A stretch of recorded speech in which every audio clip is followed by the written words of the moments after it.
Tere, mina olen Stiina Knete-Tüvist. Olen 11. klassi õpilane ning oma praktilise töö raames olen loonud 2 õppevideot mängulistest viisidest tennise õppimiseks. Esimeses videos on 5 harjutust, mida kasutada treeningutel, kus osalevad harrastajatest täiskasvanud. 8 formatsioonis liikumine. Treeninggrupp tuleb jaotada 2 võrdseks grupiks. Mõlemad grupid liiguvad servijoone taha, üks grupp jääb seisma väljaku paremale poolele ja teine vasakule poolele.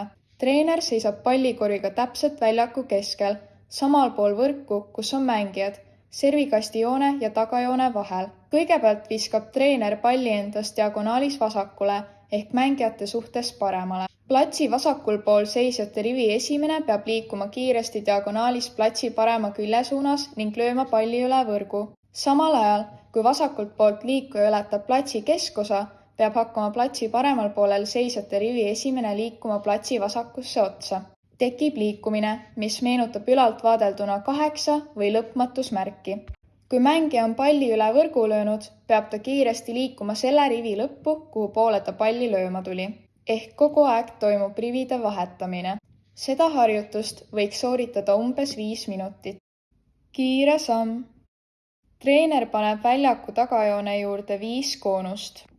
1 koonus on tagajoone keskkohaga kohakuti, 2 koonust on täpselt tagajoone peal, aga paiknevad keskkohast paari meetri kaugusel, 1 paremal ja teine vasakul.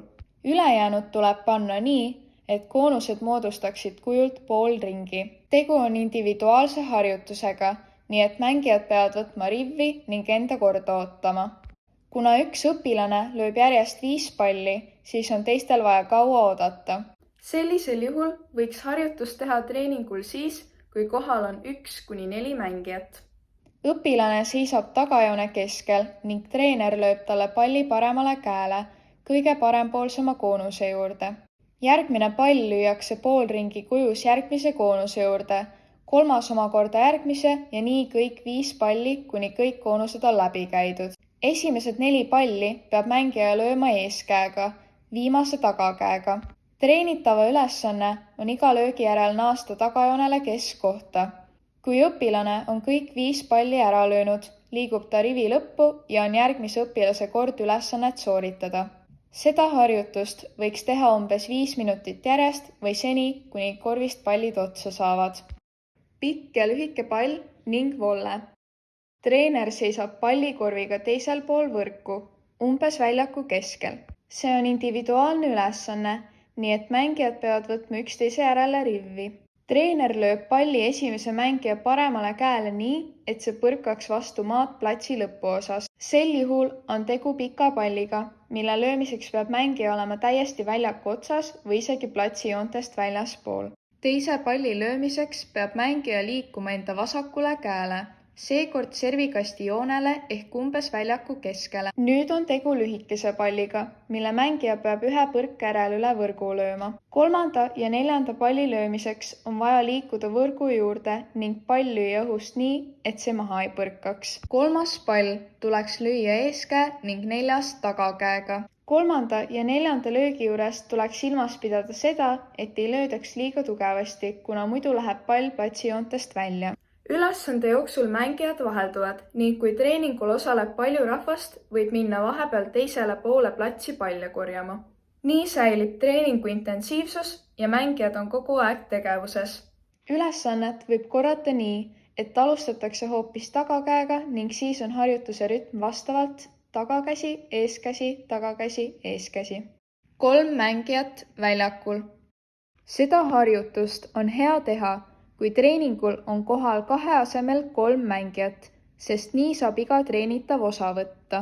2 mängijat jäävad ühele poole võrku tagajoonele, 3. jääb üksinda teisele poole. Ühel pool võrku oleva 2 mängija ülesanne on 3. mängijat jooksutada.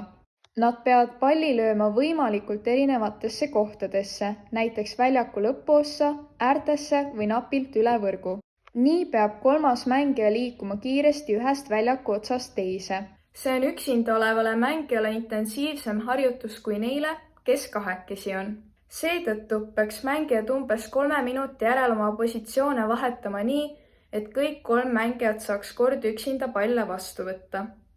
Lüües palli suunamine. Treener seisab pallikoriga väljaku keskel, servikastijoone peal, õpilastest teisel pool võrku. Tegu on individuaalse ülesandega, seega kõik mängijad võtavad üksteise järele rivvi. Treener lööb mängijale 3 pikka palli nii, et mängija peab palli löömiseks liikuma platsi vasakusse või paremasse nurka. Treener lööb 3 palli ja mängija ei tea, kuhu pallid lüüakse. Seega on palli löömise järel vaja liikuda tagasi väljaku keskele. Pall võib tulla näiteks 2 korda järjest paremasse nurka või hoopis vahelduda vasak-parem-vasak. Palli liikumise suuna otsustab treener. Palli lüües on õpilasel ülesanne esimene pall lüüa krossi, teine joont ning 3. uuesti krossi. See sunnib mängijat harjutusele keskenduma ning harjutab löömisel palli suunamist. Krossi löömine tähendab seda, et pall tuleb lüüa diagonaalis üle väljaku, teisele poole võrku.